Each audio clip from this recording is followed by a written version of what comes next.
every day for 10 years. I have been bullied and attacked, and I was the most trolled person in the entire world, man or woman. I'm still here. And so when I think of all of you and what you're experiencing, I think so much of that is having to realize that, that industry, that billion-dollar industry that is completely anchored and predicated on cruelty to get clicks, that's not going to change. So you have to be stronger than that. For over a decade, Meghan Markle has faced relentless scrutiny from the British media, daily attacks, headlines, and online trolling. The evidence is everywhere. News clips, articles, and social media all repeating the same criticism. Meghan's experience isn't just a claim. It's a documented reality, happening in plain sight for years. The British media didn't just report on Meghan Markle. They created a story that stuck. Every mistake, every rumour, every private moment became a headline. The criticism was constant, like a drumbeat that never stopped. Piers Morgan became the loudest voice, criticising Meghan almost every day. Soon it felt like everyone was saying the same thing, even if it was unfair or untrue. The damage is in the repetition. The media told the public how to feel until it stuck. Meghan's treatment wasn't a one-off mistake. It was part of a larger pattern, a way the media and public respond to outsiders or those who break the royal mould. Meghan was American, biracial, and outspoken. Each fact became another reason for the press and public to see her as different and a target. Once the media set the tone, the public followed, and the cycle of negativity grew. Meghan's experience shows how media and society treat those who don't fit the expected role. Words matter. The language used to describe Meghan Markle was often harsh, loaded, and unforgiving. She was called difficult, diva, manipulative, and worse. Even her smiles, her clothes, and her way of holding hands with Harry became reasons for attack. This kind of language shapes how people see her, not just as a person, but as a problem. Compare this with how the press writes about other royals, even those facing serious accusations.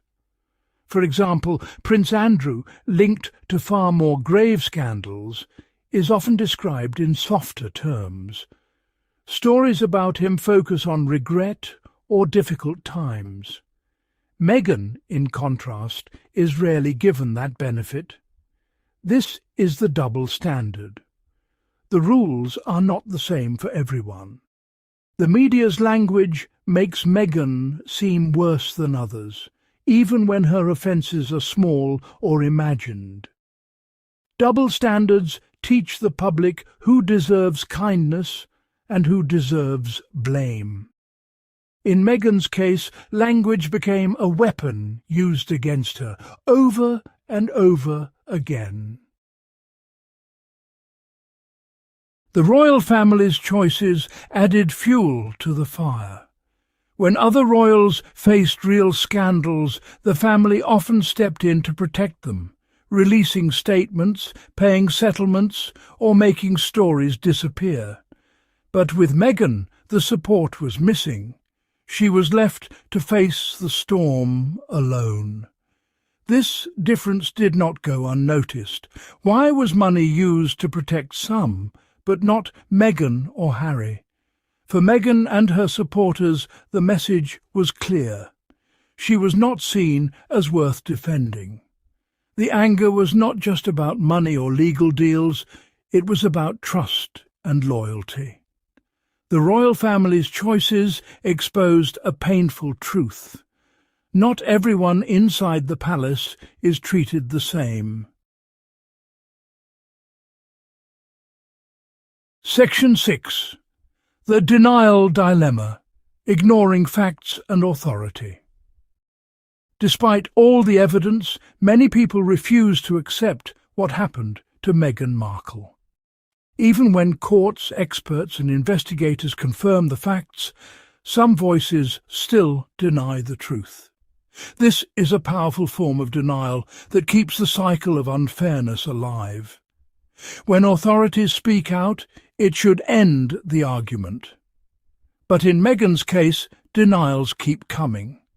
People claim she is exaggerating or making things up for attention. They ignore emails, court rulings, and public apologies from newspapers. This stubborn refusal to accept facts is damaging. Sometimes it's easier to stick with the story you already believe, even if it's wrong. Facing the truth means facing uncomfortable questions about your own choices and beliefs. This denial is not just about Meghan. It affects all public debates. When facts are ignored, honest conversations about fairness or change become impossible. Section 7. Society's mirror, what this reveals about us all.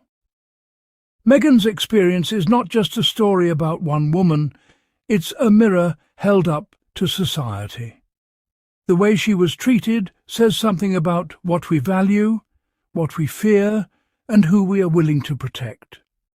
Racism, sexism, and classism all played a role in Meghan's story. The suspicion she faced was not just about her actions, but about her identity.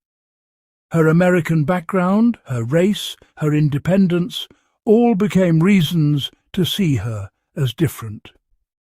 These are not just Meghan's problems, they're everyone's problems, woven into daily life. If we ignore these patterns, they only grow stronger. When society allows unfair treatment, it gives permission for the next attack, the next double standard. Meghan's story matters, not just for her, but for anyone who hopes for a fairer world. Change starts with seeing the truth.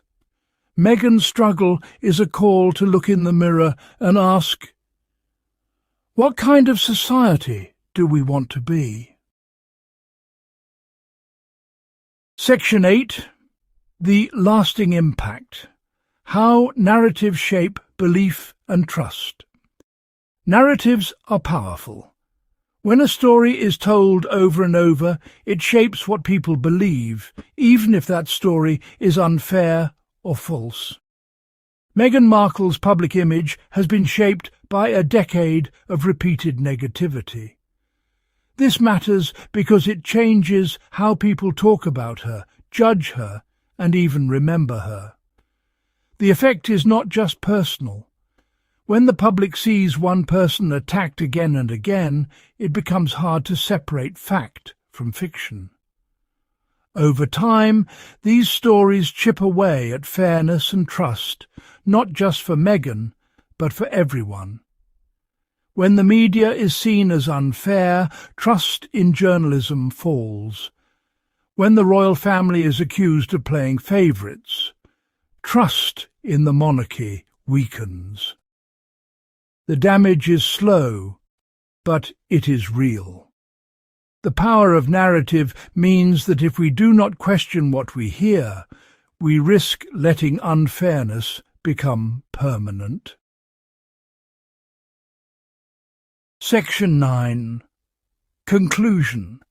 Rewriting fairness in public conversation.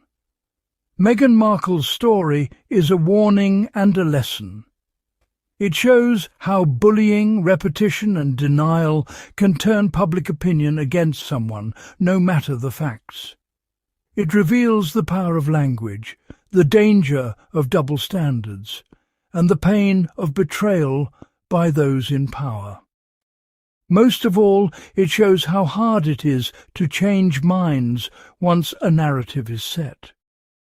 But the story is not finished. Each person has the power to question headlines, demand fairness, and support those treated unjustly. Change comes slowly, but it starts with truth, not just for Meghan, but for anyone who faces unfair attack. Meghan's experience is a call to do better, to listen more carefully, and to insist on fairness for all. Only by challenging old narratives can we create a future where trust and justice are lived realities.